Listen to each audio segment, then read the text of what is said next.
Et bonjour à tous sur Nostalgear. Je commence par vous souhaiter une bonne année 2026, la santé surtout, et plein de bonnes choses pour vous. Et le plus fou, c'est que la dernière fois que j'ai publié sur cette chaîne, je vous souhaitais déjà la bonne année. En effet, ça fait 1 an que je n'ai pas publié de vidéo. Je voudrais vous remercier parce que vous êtes nombreux aujourd'hui, vous êtes plus de 2000 à être abonnés à la chaîne, alors que j'ai pas publié depuis longtemps. Donc un grand merci à vous, un grand merci à tous ceux qui m'ont envoyé des messages cette année. Vous étiez nombreux à penser que j'avais abandonné la chaîne et la GS, et comme vous pouvez le voir, c'est pas le cas du tout. Alors j'ai pas du tout abandonné la GSA, bien au contraire. En 2025, j'ai eu beaucoup moins de temps pour les loisirs et pour la chaîne. J'ai quand même travaillé une après-midi ou deux à chaque fois sur la GS, mais pas suffisamment pour faire une bonne vidéo. Et de fil en aiguille, les mois sont passés, et plus les mois défilaient, plus je devais revenir avec une bonne vidéo pour vous satisfaire. C'est le serpent qui se mord la queue, mais là je pense que je tiens une bonne vidéo pour vous. Celle-là, elle devrait être pas mal parce que j'ai beaucoup avancé. La vidéo s'écoule sur 1 an, alors on commence maintenant. Et cet épisode commence début 2025 sur la route. Je me range chez Paul et son fils, que je remercie chaleureusement, qui ont accepté de me vendre un moteur de 1300 cm3. Après un bon café et de belles discussions avec des vrais passionnés de Citroën, je commence la route du retour. J'ai vraiment hâte de m'y remettre, et 4 heures plus tard, me voilà chez moi. À la nuit tombée, me voilà enfin à la maison. Dans la digne lignée de la 205 T16, voici le premier Peugeot 3008 à moteur central arrière. Et voilà la bête, un moteur de Palace de 1980, un G13 625, donc exactement la même année et le même moteur que moi. On voit à son état général qu'il a pas roulé depuis un petit moment, mais ça c'est pas très grave. Moi ce qui m'intéresse c'est l'état interne. Le mien il était complètement mort. Et grâce à celui-là plus le mien, on devrait pouvoir refaire un moteur vraiment dans un état impeccable. Et pour cela, on va passer par plusieurs grandes étapes. La première, le démontage de tous les accessoires et tous les conduits d'air. Le triage des pièces, et surtout, un grand coup de propre sur le bloc qui en avait grandement besoin. On dit que la crasse et la graisse ça protège, il n'était pas prêt de rouiller celui-là. Le avant-après est plutôt pas mal, non? Qu'est-ce que vous en pensez? Je passe plutôt rapidement sur le démontage de toutes les pièces, car vous avez tout de manière bien plus détaillée dans le dernier épisode. Il faudra aussi que je m'occupe de ma V-moteur, qui est dans un sale état, mais ça viendra dans un second temps. Allez, je te montre comment je rénove les caches-culbuteurs. Tout d'abord, dégraissage. Ensuite, je les prépare à l'ultrason pour vraiment bien les nettoyer. Quand on voit la couleur de l'eau, on se dit que ça a été efficace quand même. Il faut bien nettoyer les pièces après pour enlever tous les résidus de produits, bien les sécher pour éviter bien sûr que la rouille refasse son apparition. Je commence par la brosse métallique. Et si jamais tu veux refaire exactement la même technique que moi, mets le sens de rotation de la brosse à l'inverse de ta main qui tient la pièce. Rigole pas, il m'a fallu que j'apprenne 2 fois dans les doigts pour comprendre mon erreur. Une fois la surface bien décapée, je récupère un état de surface avec du papier de verre. Une fois que j'arrive à un état satisfaisant, je monte une brosse, je passe successivement un polissage au bel-gomme, un polissage avec un polish de coupe et un polissage final. Et bien voilà, ça fait son petit effet quand même. Bon, même si c'est pas exactement comme à l'origine et que ce n'est pas parfait, je trouve que ça a quand même bien amélioré l'état général esthétique du moteur, et ça a le mérite de réutiliser des pièces d'origine et d'époque. Je m'attaque ensuite à la boîte à air, la mienne étant à moitié fondue suite au début d'incendie qu'avait subi cette voiture. Le filtre à air, le changement s'imposait, vu l'état. Un petit coup de soufflette, je viens nettoyer chaque élément à l'essence dans un premier temps. Encore un coup de soufflette. Ensuite j'applique un rénovateur plastique de la marque Ovatrol, j'essuie le surplus, j'installe le nouveau filtre, et voilà une boîte à air toute neuve. L'aspect brillant s'estompera un petit peu avec le temps. Après avoir rénové la boîte à air et les caches-culbuteurs, on va enfin s'attaquer à la peinture. Ça ne paraît pas comme ça, mais avec la tôle de la face avant, tous les carénages qui guident le flux d'air pour le refroidissement moteur, les autres petites pièces comme celle qui tient la roue de secours, la patte de l'alternateur, etc., ça fait quand même un sacré lot de pièces à peindre en noir. Je m'attaque du coup à la préparation de toutes ces pièces. Le nettoyage, le décapage dans un premier temps, ensuite le ponçage. C'est vraiment beaucoup de boulot. Mais si on veut obtenir un bon résultat à la fin, c'est vraiment primordial d'avoir une bonne préparation. Une fois que j'arrive à un résultat acceptable, j'applique sur la pièce un après anti-rouille et un petit peu garnissant. Je viens rattraper les derniers défauts au papier à poncer.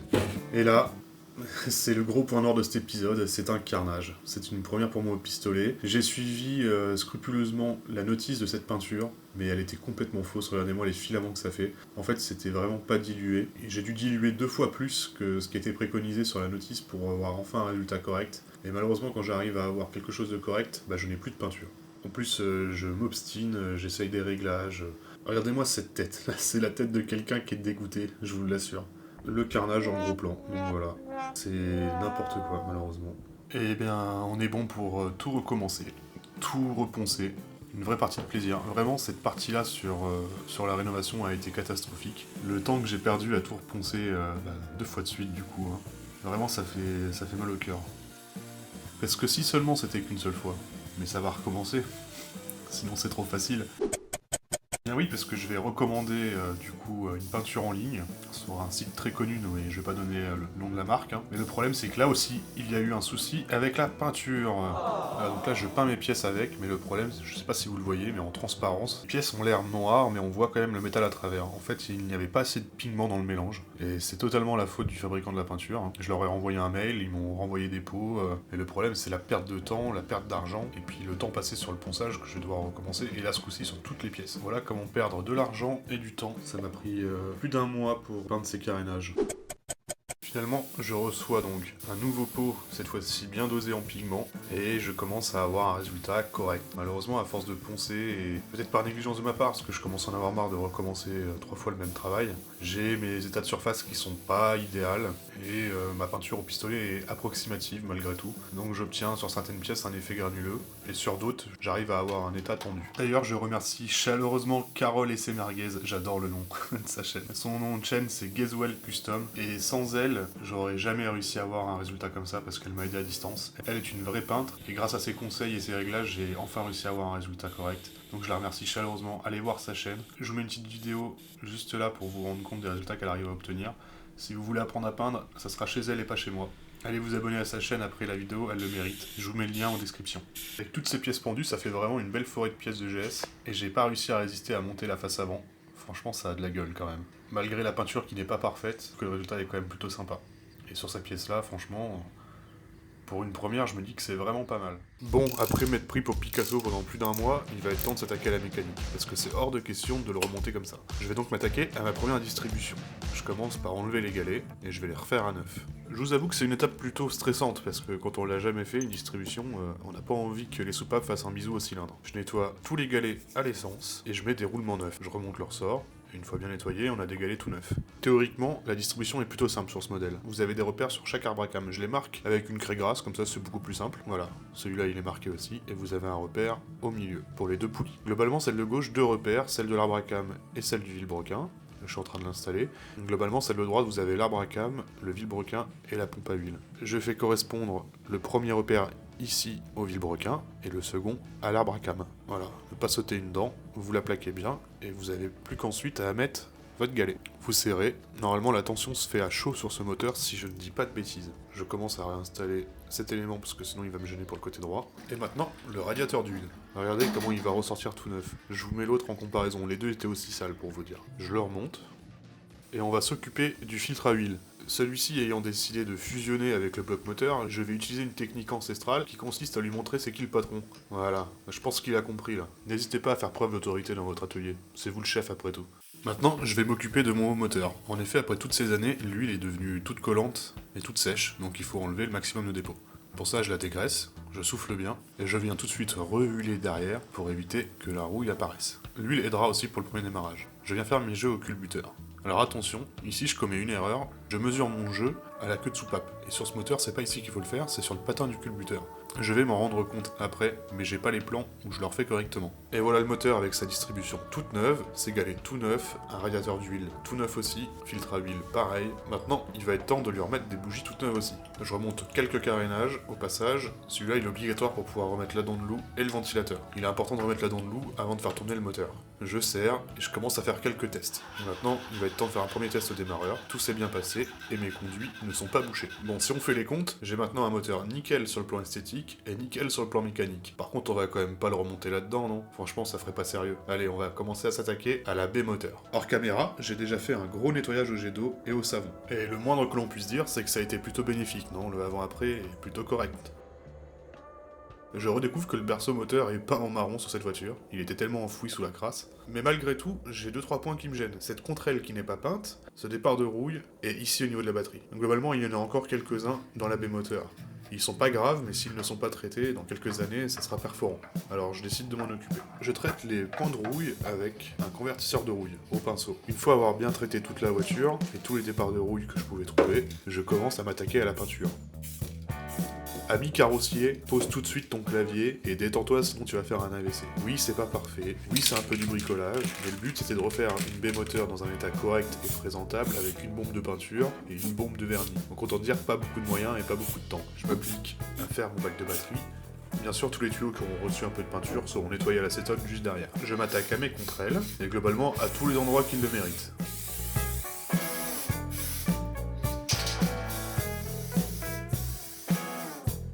Je protège pas plus que ça la carrosserie parce que honnêtement je m'en fiche un peu. Pour ceux qui prennent le projet en cours de route, la voiture aura le droit à une complète au printemps.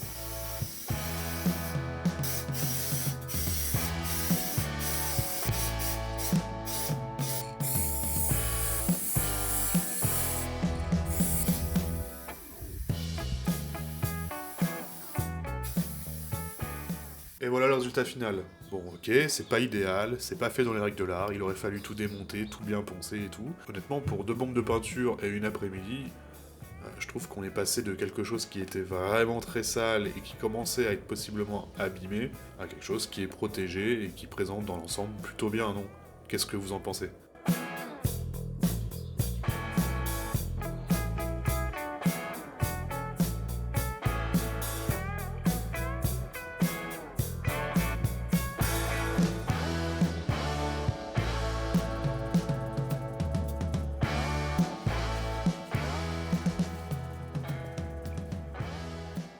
Bon, et avec un moteur tout neuf et une baie moteur toute neuve et toute propre, qu'est-ce qu'il va être temps de faire?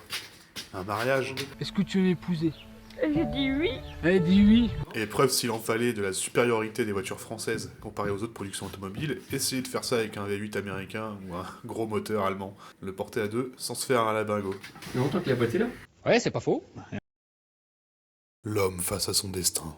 Bon bah allez, il n'y a plus qu'à le mettre dedans. Sur celle-là, j'aurais mieux fait de me taire, parce que ça va pas être aussi simple. C'est pas gagné, hein. Oh la vache.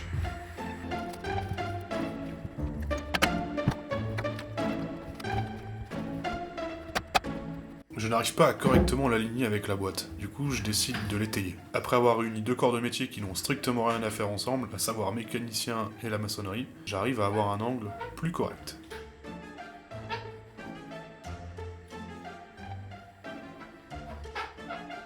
C'est reparti. C'est mieux, ça s'enfonce plus loin, mais c'est toujours pas ça. Je le ressors, et je m'acharne un peu, j'essaye de comprendre, mais c'est pas si simple. Sachez que je fais la voix off au montage et que j'ai 4h30 de vidéos de moi en train de galérer, donc si vous voulez je peux vous faire une version longue, hein. Je la mettrai en nom répertorié sur la chaîne. Je me pose la question si c'est pas mon embrayage, donc je vais l'enlever. Je vais faire un test sans embrayage pour voir si ça rentre. Moi comme ça je saurai qui est le coupable. Je démonte donc mon embrayage, parce que je suis pas 100% sûr du centrage de celui-ci. En effet, je l'ai fait sans centreur, grâce à différentes cales maison, et c'était pas forcément idéal. Là bon, j'ai enlevé mon embrayage, je suis quasiment sûr à 100% que c'est ça. Au moins j'aurai une confirmation, si là il rentre, c'est l'embrayage. Là, bon bah on est jointé. Il y avait plusieurs choses qui posaient problème, donc je pense que déjà, bon forcément il y avait mon embrayage. Mais même sans ça, il y avait des choses que j'avais pas vues avant. En fait, il y a les carénages en dessous, je vais vous les montrer. Et ils bloquaient contre la ligne d'échappement. Alors je les avais bien repérés pourtant, mais en fait il manquait ça, et ça venait se bloquer contre une lèvre. Là on voit bien que la jonction avec la boîte est faite. D'ailleurs on voit les vis qui dépassent, qui sont juste là, prêts à être vissées. Je ressors donc le moteur, et je fais appel à un ami qui a largement plus de compétences que moi. Mais malgré ça, franchement, on peine quand même pas mal. On revoit plusieurs fois le centrage de l'embrayage, mais rien n'y fait, ce fichu moteur ne veut pas rentrer. Et là nous vient une idée de génie. Vu que c'est le centrage de l'embrayage qui pose problème, on va desserrer le mécanisme juste suffisamment pour que le disque puisse être un peu libre de ses mouvements. Grâce à ça, on arrive à enquiller le moteur et on sait que l'embrayage est bien aligné. On le ressort délicatement, on resserre l'embrayage, et là, on est bien aligné et il finit par rentrer. Je vous laisse apprécier la luminosité qui a bien baissé. Oui, ça nous a vraiment pris beaucoup trop de temps. Mais on a enfin réussi. Là, on voit bien la vis qui dépasse, juste là. Et au niveau du dessous, on n'est pas trop mal. Le support moteur passe. Là-bas aussi. Et là, les vis sont presque sorties. Alors, je vais essayer de le montrer là. Donc, il n'y a plus qu'à serrer. J'avais tellement hâte de faire un premier démarrage que j'ai tout remonté dans la foulée sans filmer. Et j'étais trop pressé. On va brancher la batterie. Voir déjà s'il n'y a rien qui prend feu. Mettre le contact. Déjà, il fonctionne. Là-bas, j'ai débranché le tuyau d'arrivée d'essence pour pouvoir voir si ma pompe amorce bien. Bon, bah, il n'y a plus qu'à.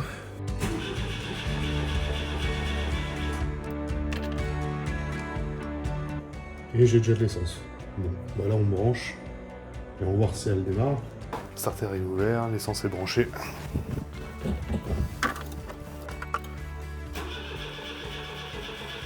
Je tente plusieurs démarrages, mais rien ne se passe. Pour ceux qui suivent l'aventure depuis le départ, vous vous souvenez peut-être qu'elle avait un problème cette voiture. Le câble de starter était mort. Et pour ceux qui connaissent bien le modèle, ou alors qui ont un grand téléviseur, vous voyez peut-être le problème ici, non? Je me suis trompé dans la position du starter, elle risquait pas de démarrer. Donc je remets le starter dans la bonne position au niveau du carbu, et là... Je crois qu'elle veut y aller.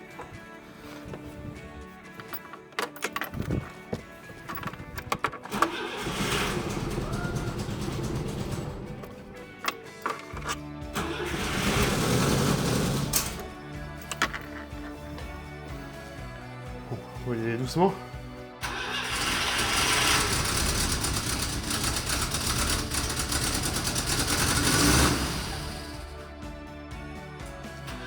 Et là, après tout ce temps, enfin elle démarre. C'est plutôt bon signe, hein. Et là, vous pouvez lire ma joie sur mon visage. Je suis tellement content. Vous l'aurez compris, je n'ai pas de starter dans l'habitacle et c'est donc compliqué de la contrôler. Je me décide donc à enfin réparer ce qui avait causé l'immobilisation de cette voiture. La première panne, le starter coupé. Tout un symbole. Bon, normalement j'ai tout rebranché. Là, mon but, ça va être de la faire tourner plus de 30 secondes, d'essayer de stabiliser ce ralenti là qui est beaucoup trop élevé, et de voir comment elle tourne tout simplement. Allez, let's go.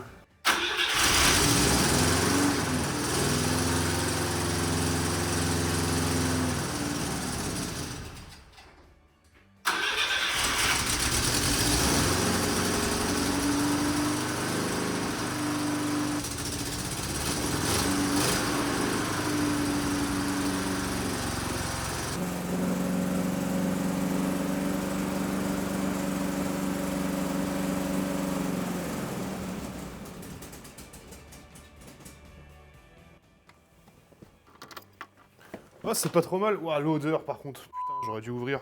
C'était pas vraiment quelque chose de malin de ma part. Faites ça dans un lieu aéré et évitez de respirer les vapeurs. Franchement, pour une voiture qui a pas roulé depuis je sais pas combien de temps, enfin le moteur, ça fait des années. Un carbu qui est réglé d'origine, voire mal. Un allumage qui est... Enfin, j'ai fait aucun réglage et je trouve qu'elle pète quand même pas trop mal. Hein. Franchement, c'est cool.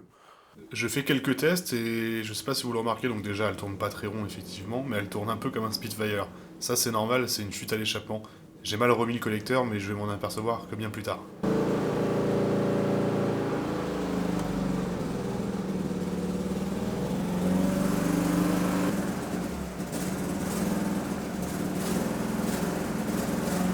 J'essaye plusieurs fois d'obtenir un ralenti, mais à chaque fois, ça se termine de la même manière.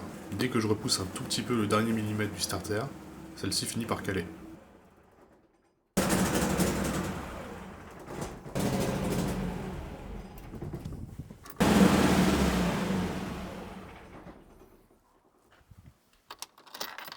Bon, c'est pas trop mal pour une première. Bon, elle tourne comme une patate, hein. Allez, je vous reprends ici. On fera le réglage du moteur et du carburateur dans l'épisode suivant. On va quand même pas rénover entièrement la voiture en un seul épisode, non? Si t'es arrivé jusque là, ça veut dire que la vidéo et l'épisode te plaît. Donc n'hésite pas à t'abonner, à liker la vidéo, et pourquoi pas même à la booster si t'es motivé. C'est vraiment important pour la chaîne. Et oui, après 1 an sans publier, je pense que l'algorithme de YouTube va pas trop apprécier. D'ailleurs, si ça se trouve, je parle devant 5 personnes actuellement. J'espère que cet épisode t'a plu. Honnêtement, j'avais de la matière pour faire au moins 2 ou 3 épisodes, mais je voulais vraiment revenir avec une vidéo où il y a beaucoup d'avancement pour que tu sois content. Bon, et maintenant, je vais vous faire une promesse. Ma grande résolution de 2026, c'est 2 vidéos par mois. Je veux vraiment me consacrer à la chaîne cette année. Vous avez été nombreux à me faire confiance, à vous abonner, donc je dois pas vous décevoir. Donc un total de 24 vidéos. Alors tu te doutes bien qu'il y aura pas 24 épisodes sur la GS, c'est pas possible en termes de temps, en termes aussi financiers un petit peu. Donc il y aura plein de choses sur la chaîne. Il y aura des événements, il y aura de la mécanique et plein d'autres surprises. Je te laisse avec un avant-goût de ce qui arrive en 2026 et à bientôt.